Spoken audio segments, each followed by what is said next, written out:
Sveiki, kolegos ir draugai. Pradėsiu dar vieną naują laidą, tinklalaidę Gyvenimas veža. Ir šiandienos tema bus apie kūrybą, apie tai, kaip iš tikrųjų yra labai svarbu pradėti nebijoti, pradėti kurti dalykus, net jei pradžioje gaunasi netobulai. Ir mano tokia ir mintis yra, kad mes dažniausiai norime, kad viskas gautųsi tobulai, kad iškart būtų daug sekėjų, kad iškart būtų populiaru ir kad iš karto, kaip pasakyti, kad iš karto būtų kažkoks rezultatas, bet iš tikrųjų tas rezultatas gali ateiti po daug laiko. Tai svarbiausias dalykas yra, kai mes kažką kuriame, aš dažniau kalbu iš savo perspektyvos, kad kai kažką kuriu, kad iš tikrųjų man svarbiausia yra, kad pirmas dalykas, kad ir man pačiam faina būtų, kad patiktų tai, ką aš pats kuriu, ir kad kažkokia būtų žinutė, kažkokias vertybės, kurios man patinka, kurios man pačiam yra svarbios.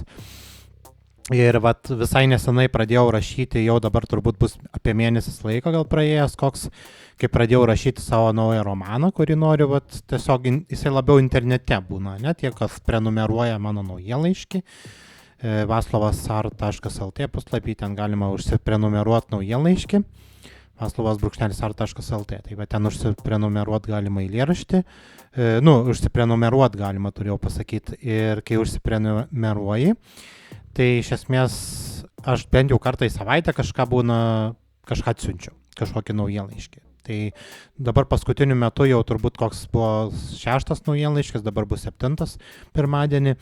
Tai iš esmės ir yra apie mano naujas kūrinys, Gyvenimas veža, ten yra romanas, tai yra apie Amarsietį, Petras Kukulis, pagrindinis veikėjas, ir taip pat ten dar yra kitų veikėjų.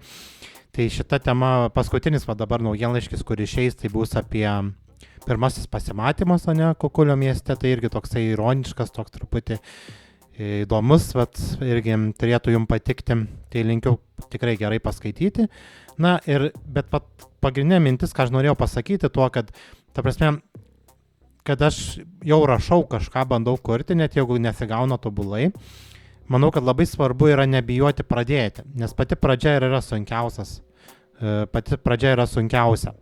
Kai mes turim kažką pradėti, mums nesigauna tobulai, mes dar mokomės, kaip tai daryti.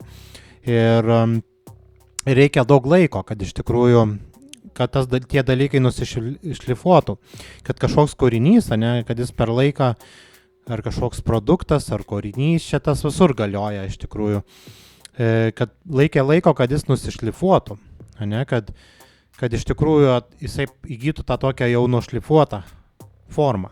Tai čia yra tas pats, kaip paimkim kokį deimantą, jisai būna nešlifuotas, jisai, toks atrodo, daugam gali nepatikti, bet kai per laiką jis nusišlifuoja ir atranda tas produktas ar kažkoks kūrinys, atranda tą žmogų, atranda tuos, kuriem jis yra svarbus, aktualus, ir kažką randi bendro tame. Ir manau, kad tai ir yra esmė, kad neturime bijoti